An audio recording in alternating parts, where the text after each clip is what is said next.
नमस्कार, स्वामी news special में आपका स्वागत है। मैं आपके साथ हूं पवन अटारिया और सबसे पहले नजर अब तक की 10 बड़ी खबरों पर। Top 10 news sponsored by Bombay electronics, station road, माटनर ब्रिज के सामने, अजमेर।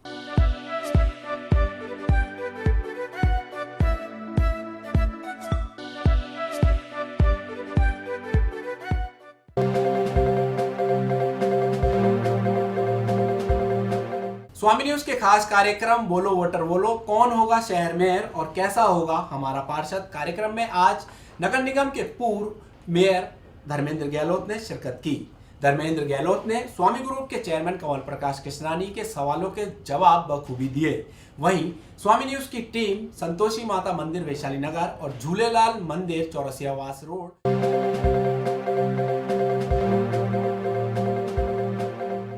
अजमेर के केसरगंज स्थित पटाखा की दुकान में शुक्रवार तड़के भीषण आग लग गई। आग से पटाखे फटने लगे, जिससे जोर के धमाकों से दहशत का माहौल बन गया। सूचना पर क्लॉक टावर थाना पुलिस मौके पर पहुंची। दमकलों ने 2 घंटे की मशक्कत के बाद आग पर काबू पा लिया। आग से लाखों रुपए का नुकसान हो गया।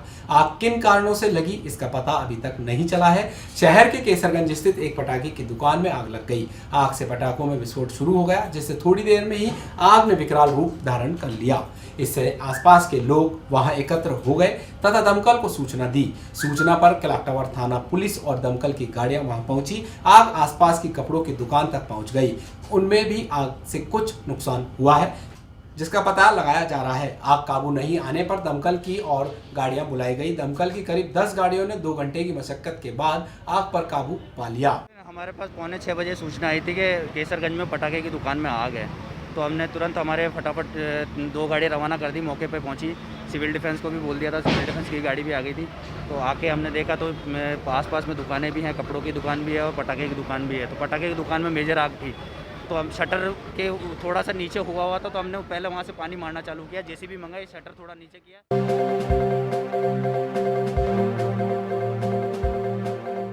नगर निगम में अस्थायी तौर पर सफाई का काम करने वाले ट्राम्बे निवासी अम्बेश शंकर के खाते से अज्ञात शातिर ठग ने बैंक में किस्त जमा कराने के नाम पर 5 लाख रुपए की ऑनलाइन ठगी कर डाली। पीड़ित युवक ने इस मामले में क्लॉक टावर थाने में शिकायत दर्ज कराई है। ट्राम्बे निवासी सफाई कर्मचारी अम्बेश शंकर ने बताया कि उसने बजाज फाइनेंस से कुछ सामान फाइनेंस कराया था, जिसकी मासिक किस्त 295 रुपए है। किस्त जमा नहीं होने पर आज कथित तौर पर कंपनी के कर्मचारी का फोन आया और उसने किस्त जमा कराने पर उपहार देने की बात कही, जिस पर अम्बेश शंकर ने ऑनलाइन ट्रांजैक्शन शुरू कर दिया। ओटीपी आने पर शंकर ने ओटीपी भी शातिर ठग को बता दिया। कुछ समय बाद ही 2 बार में 2.5 लाख रुपए उसके खाते से निकल गए। मेरे पास बजाज फाइनेंस से फ़ोन आया था। मैं फ्रिज ले रखा था बजाज फाइनेंस से। 2 बार मेरे 295 रुपये कटे थे। फिर उसके बाद के अंदर अभी उन्होंने बोला भाई है ना, तुम्हारे पास ओटीपी आता जाएगा और हमारे को बताते जाना। तो मैं बताता हुआ गया उनको ओटीपी बताया गया। अभी एकदम से मेरे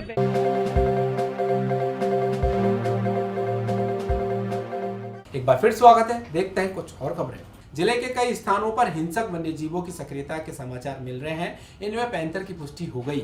रात के अंधेरे में पशुबाड़े में घुसकर पैंथर अब तक कई मवेशियों को निशाना बना चुका है। इस साल मसूदा क्षेत्र में आधा दर्जन किसानों पर पैंथर ने हमला किया। खरवा व अजमेर की घूघरा घाटी में पैंथर को पकड़कर जंगल में छोड़ा भी गया है। बुधवार रात एक पैंथर ने विजयनगर रोड स्थित किरण ग्रेनाइट माइंस के सामने पप्पू माली के बाड़े में बकरे को निशाना बनाया। प्रत्यक्षदर्शी एक किसान के अनुसार आधी रात बाद बाड़े में बकरियों के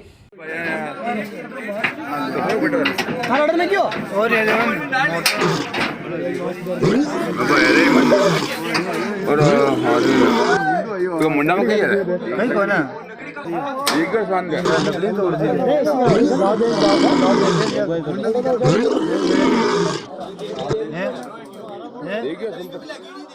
मिमियाने की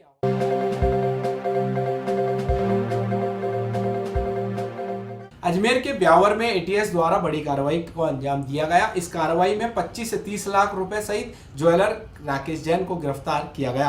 हालांकि इस कार्रवाई के दौरान एटीएस के अधिकारी मीडिया से बचते रहे। प्राप्त जानकारी के अनुसार एटीएस में चंद्रा ज्वेलर्स पर दबिश दी। उसके बाद हवाले के पैसे के आरोप में दुकान संचालक राकेश जैन को गिरफ्तार किया गया और उससे पूछताछ शुरू कर दी गई।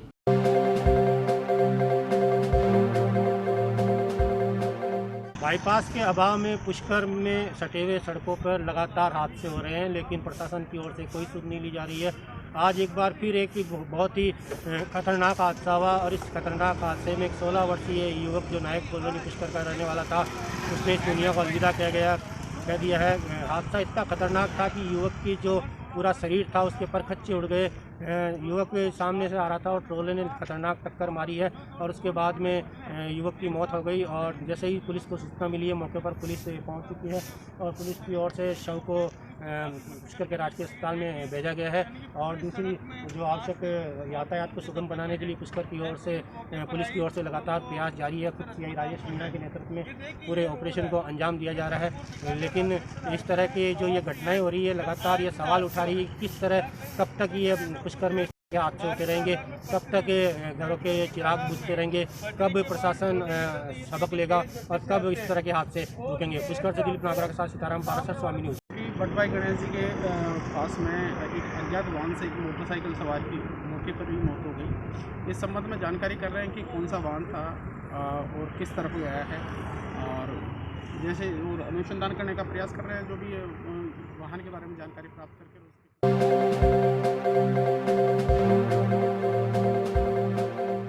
आज माता रानी की अष्टमी है और देश भर में माता रानी की 52 शक्तिपीठ कही जाती है और इसी में से 27वां शक्तिपीठ माँ चामुंडा माता का मंदिर जो पुष्कर स्थित पुरोहिता पहाड़ी में स्थित है।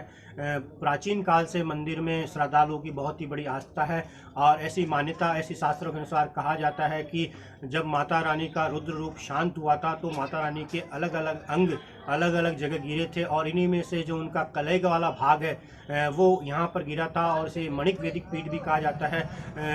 नवरात्रा में विशेष रूप से यहाँ पर काफ़ी संख्या में श्रद्धालु आते हैं और बड़ा यहाँ पर मेला बढ़ता है। लेकिन इस बार कोरोना आपदा के चलते श्रद्धालुओं में काफ़ी कमी देखी गई है। लेकिन हालांकि श्रद्धालुओं ने अपने अपने हिसाब से धार्मिक अनुष्ठान किए, पूजा की है और माता रानी से प्रार्थना की है कि जल्द से जल्द कोरोना रूपी इस आपदा की देश और दुनिया से विदाई हो। पुष्कर से दिलीप नागरा के साथ सीताराम पाराशर, स्वामी न्यूज़। देवी भागवत पुराण अंतर्गत प्रमाणित 15वां सिद्धपीठ है पुष्करी पुरोहिते थी, पुरोहिता माता पुरोहिता देवी। ऐसे ही इसी पर्वत में दोनों खंडत सतीमा के कलाई भाग गिरने कारण पुष्करी पुरोहिते थी मणिवैदिका स्थित। पुष्कर के पुरोहिता पर्वत में मणिवैदिक शक्तिपीठ विद्यमान है। उस शक्तिपीठ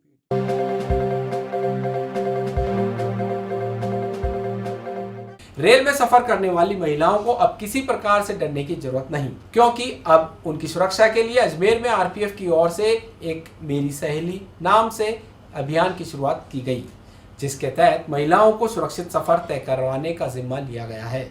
आरपीएफ अधिकारी पंकज चुग ने बताया कि ट्रेनों में महिलाओं को अकेले सफर करने से डर रहता है और उसी डर को खत्म करने के लिए अब आरपीएफ की महिला जवान हमेशा तत्पर रहेंगी। साथ ही वर्तमान में कोविड-19 के बढ़ते प्रकोप को लेकर भी उन्हें सावधानी से यात्रा कराने के लिए जानकारी उपलब्ध कराई जाएगी। उन्होंने बताया कि फिलहाल 3 ट्रेनों शियालदा एक्सप्रेस, जनशताब्दी और जबलपुर एक्सप्रेस में यह अभियान शुरू किया गया है। ये एक मेरी सहेली का अभियान शुरू किया गया है। इसकी पायलट स्टडीज़ कुछ जोन्स में की गई हैं और ये पूरे भारतवर्ष में आरपीएफ की तरफ से किया जा रहा है। एनडब्ल्यूआर में हमारे आईजी और डीआईजी सर की गाइडेंस में और अजमेर डिवीज़न में स्पेसिफिकली बोलें तो हमारे डीआरएम सर की गाइडेंस में इस प्रोग्राम को शुरू किया गया है। अभी पायलट बेस पे हमने 3 गाड़ियों को चूज़ किया है, अजमेर सियालदा।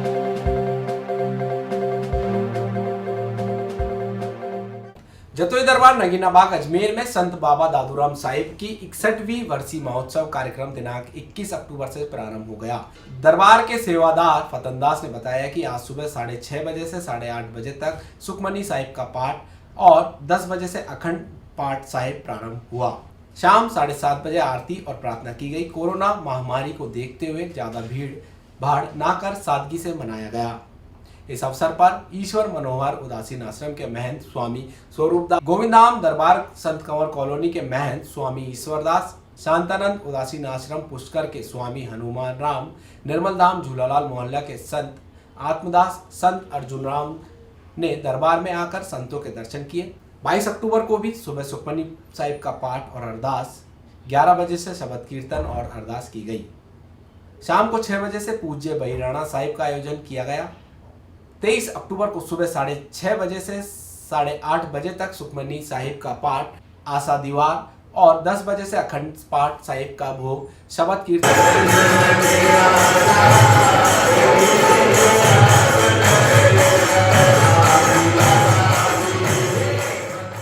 नगीनाबाद जतोई दरबार में बाबा नांदूराम साहब जी का 61वां वार्षिक उत्सव 21 तारीख से 23 तारीख तक बड़ी अच्छी तरह धूमधाम से मनाया गया, जिसमें तीनों दिन सुखमनी साहब का पाठ अखंड पाठ साहब का आरंभ किया गया। आज सुबह 10 बजे अखंड पाठ साहब का भोग, उसके बाद शबद कीर्तन किया। लॉकडाउन कोरोना 19 की वजह से हमने सोशल डिस्टेंस को देखते हुए ज़्यादा भीड़ को इकट्ठा नहीं किया गया। सुबह से शाम आना जाना धीरे धीरे करके लोगों पे आ रहे थे। माता के मंदिर में लोग दर्शन करने के लिए आ रहे थे। जिला विधिक सेवा प्राधिकरण द्वारा जिला स्तर पर आयोजित चित्रकला निबंध स्लोगन प्रतियोगिता के प्राप्त प्रविष्टियों में से अतिरिक्त जिला शिक्षा अधिकारी दर्शना शर्मा, लायंस क्लब के प्रांतीय विशेष सचिव लायन राजेंद्र गांधी, सामाजिक न्याय अधिकारिता विभाग के निदेशक रुचि मौर्य ने श्रेष्ठ प्रविष्टियों का चयन किया। आयु 8 से 10, 11 से 15 और 16 से 18 वर्ष के 3 वर्गों में आयोजित इस प्रतियोगिता की सर्वश्रेष्ठ प्रविष्टियों को राज्य स्तर प्रतियोगिता में भेजा जाएगा। प्राधिकरण के सचिव डॉक्टर शक्ति सिंह शेखावत ने बताया कि विधिक सेवा दिवस 2020 के अवसर पर आयोजित जिला स्तरीय प्रतियोगिता कोरोना की वजह से वर्चुअल आयोजित की गई। विधिक सेवा प्राधिकरण के निर्देश पर रालसा स्पोर्ट्स फॉर अवेयरनेस, जिसमें विभिन्न प्रकार की खेल प्रतियोगिताओं का आयोजन किया गया। चूँकि अभी पैंडेमिक सिचुएशन है, ऐसी स्थिति में केवल जो चिन्हित दयानंद बाल सदन, बाल गृह, बालिका गृह या बालक संप्रेषण गृह, बालिका संप्रेषण गृह और चंचल चाइल्ड केयर होम, इस तरह की जो संबंधित संस्थाएं रही।